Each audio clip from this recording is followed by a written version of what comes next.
Australian's legal affairs columnist and Vice President of the Rule of Law Institute, Chris Merritt. Always great to see you, Chris. So, where are the people screaming for this judge to be punted? Because, I mean, you can't have a justice coming out, a Supreme Court justice coming out telling not only a citizen but a member of Parliament that they're free thinking their thoughts are disgusting and racist. Look, there's a number of things that are really surprising about this. The first one is that he did it. The second one is that it's full of spelling errors, full of grammatical errors. And Mr Harrison, according to my informants, is a stickler for proper English usage. But the real concern, I find, is the response of the Chief Justice of New South Wales. It's been portrayed as chipping or disciplining Justice Harris. Yeah, but it's not at all. Now, to get it exactly right, I brought the exact words along, and this is what he said. It's generally prudent for judges to avoid making public statements on topics of political or public controversy. Justice Harrison's email to Mr Conaghan was not a public statement, nor intended for public consumption. Now, I don't read that as criticism at all.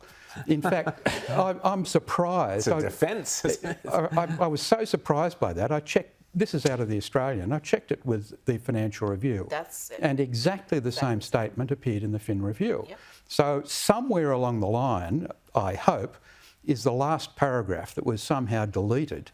And it said, hopefully it would have said, but in this case, even a private email correspondent should not take place. This was presented by, as you said, Financial Review, across the board as a ticking off. The Chief Justice ticking off Harrison for this imprudent, I would call bizarre email. Could there be a briefing or some reason why the media interpreted what you just read as the Chief Justice ticking off a Supreme Court justice? Possibly, but let's look at the exact words of what the Chief Justice said. And it's not criticism of Justice Harrison at all. The reality, the only way you can read the exact quotes of what the Chief Justice said is that private denunciations of a politician are quite okay. Now just turn that around for a little bit and try and imagine the situation if a politician intervened privately in the work of a judge.